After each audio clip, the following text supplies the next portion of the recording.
Mendeleev predicted properties of some unknown elements. And he temporarily gave names for those elements. Okay? So, for example, Eka boron. Next, Eka aluminium.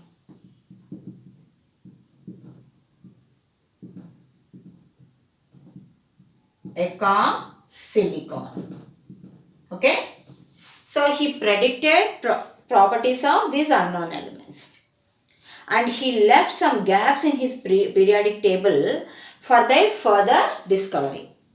After the discovery of these elements, Eka boron is named as scandium.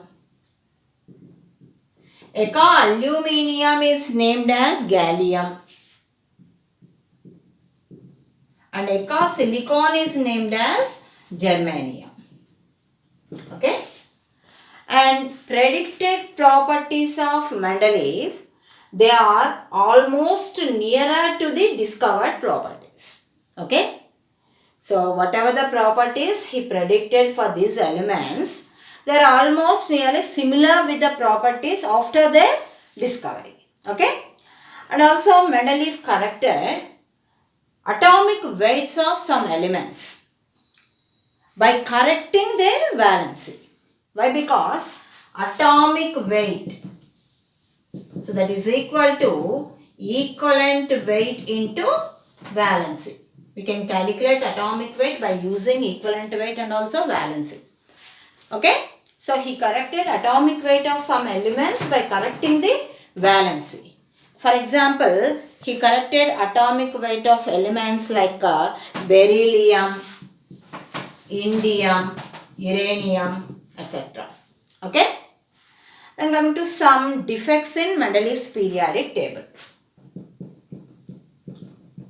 So, you know that Mendeleev periodic table is on the basis of atomic weight. So, all the elements are arranged in the increasing order of their atomic weight. But coming to some pairs of elements, so this trend gets deviated. Okay? For example, argon, potassium. Okay? Argon and potassium. Next to cobalt and nickel. Okay? Then tellurium and iodine.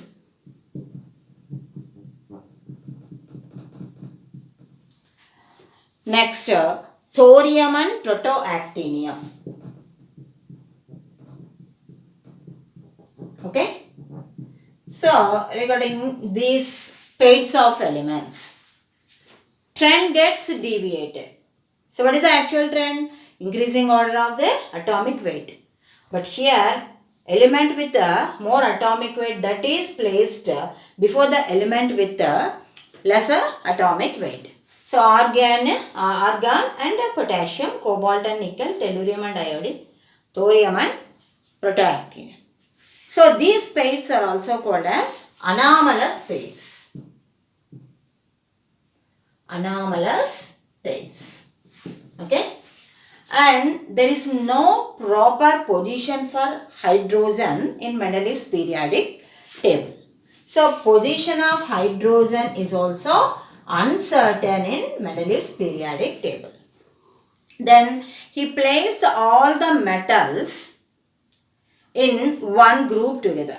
He placed the coinage metals like copper, silver, gold along with the first A group elements, which are alkali metals. Okay. So, they differs in their properties. Okay. So, that is also one of the defect.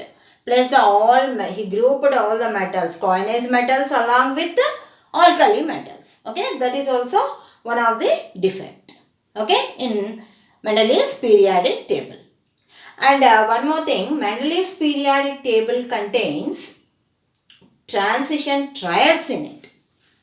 You know that triad is group of 3 elements. Okay. So, transition triad. Iron, cobalt, nickel. Ruthenium, rhodium, palladium. Osmium, iridium, platinum. Okay. So these are called transition triads. Okay. Then next periodic table is modern periodic table. So next modern periodic table.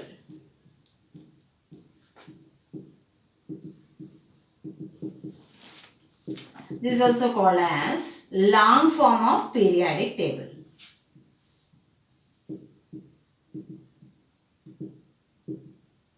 So you know that till Mendeleev's periodic table, basis for the classification of elements is atomic weight. But coming to modern periodic table, mostly he used atomic number as the basis of classification of elements instead of atomic weight. Okay. So by doing experiments with X-rays. And also he gave a relation between frequency of X-rays and atomic number. Okay. So that is related as root nu is equal to A into Z minus B. So this is relation between frequency of incident X-rays and atomic number. So here Z is atomic number. From this relation mostly concluded that atomic number is basis for the classification of elements but not the atomic weight. Okay. So mostly he proposed a periodic law. Okay. So which is called as modern periodic law. Okay. So mostly modern periodic law. So according to Moseley's modern periodic law, physical and chemical properties of elements are periodic functions of their atomic numbers. Instead of atomic weights, atomic numbers. So physical and chemical properties of all the elements are periodic functions of their atomic numbers or electronic configuration. We may write electronic configuration. Why? Because electronic configuration that is written by basing upon the atomic number only. For example, hydrogen is there. Its atomic number is 1. We can give the electronic configuration as 1s1. Okay. So this is modern periodic law. Okay. And according to this law, Niels Bohr arranged all the elements in the increasing order of their atomic number. Okay. So Niels Bohr, he arranged the elements. So increase in the increasing order of the atomic number. And modern periodic table that follows Abbo principle. Okay. So what is Abbo principle? The filling of elements in periodic table. So first electron enters into the least energy orbital. After filling in the least energy orbital, after completely gets filled in the least energy orbital, then only it enters into the next higher energy orbital. So that is Abbo principle.